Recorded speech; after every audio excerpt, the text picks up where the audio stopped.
ஈரோடு மாவட்டம் சென்னிமலை சில்லாங் காட்டு வலசு பகுதியில் சிறுத்தை நடமாட்டம் தொடர்பாக வனத்துறையினர் கூண்டுகள் மற்றும் கேமராக்கள் அமைத்து கண்காணித்து வருகின்றனர். கள விவரங்களோடு இணைகிறார் நமது செய்தியாளர் சதாசிவம். வணக்கம் சதாசிவம், தற்போது அங்கு இருக்கக்கூடிய கள நிலவரங்கள். வணக்கம்.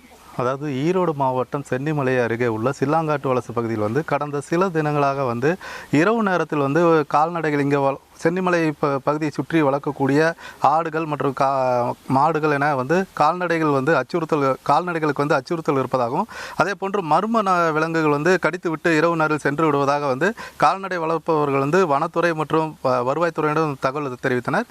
இதன் பேரில் பார்த்தோமானால் வனத்துறையினர் ஆய்வு மேற்கொண்டதில் நேற்று கால் தடங்கள் வைத்து சிறுத்தை நடமாட்டம் இருப்பது உறுதி செய்தனர். இதனைத் தொடர்ந்து இன்றைய தினம் சிறுத்தையை பிடிப்பதற்காக ஈரோடு வனச்சரக அலுவலர் சுரேஷ் தலைமையிலான 7 பேர் கொண்ட குழுவினர் இரவு பகலாக சிறுத்தை பிடிப்பதற்கான பணிகள் இறங்கியுள்ளனர். இதற்காக 5 தானியங்கி கேமராக்கள் அதாவது சென்னிமலை பகுதியை சுற்றியுள்ள 250 ஹெக்டேர் வனப்பகுதி, அதாவது மலைக்குன்றுகளாக காட்சியளிக்கக்கூடிய பகுதியில் சிறுத்தை நடமாட்டம் உள்ளிட்ட வனவிலங்குகள் நடமாட்டம் கண்காணிக்கும் வகையில் 5 தானியங்கி கேமராக்கள் வைக்கப்பட்டுள்ளது. தொடர்ந்து சென்னிமலை ஒட்டியுள்ள 200 மீட்டர் வனப்பகுதியை ஒட்டியுள்ள பகுதியில் கால்நடை வளர்ப்பவர்கள் மற்றும் குடியிருப்புகளுக்கு நோட்டீஸ் வழங்கி அறிவுறுத்தப்பட்டுள்ளது. தொடர்ந்து சிறுத்தை மூலம் கடித்து உயிரிழந்த ஆடுகளுக்கு வனத்துறை மூலம் நிவாரணம் வழங்கப்படும் எனவும் வனத்துறை தரப்பில் தெரிவிக்கப்பட்டுள்ளது.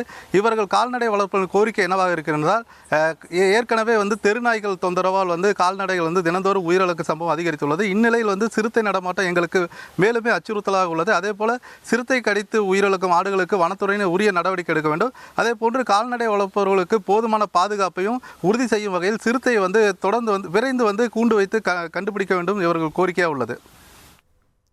ஈரோட்டிலிருந்து கள விவரங்களை வழங்கியமைக்கு நன்றி சதாசிவம். செய்திகளை உடனுக்குடன் தெரிந்து கொள்ள உடனே சப்ஸ்கிரைப் பண்ணுங்க.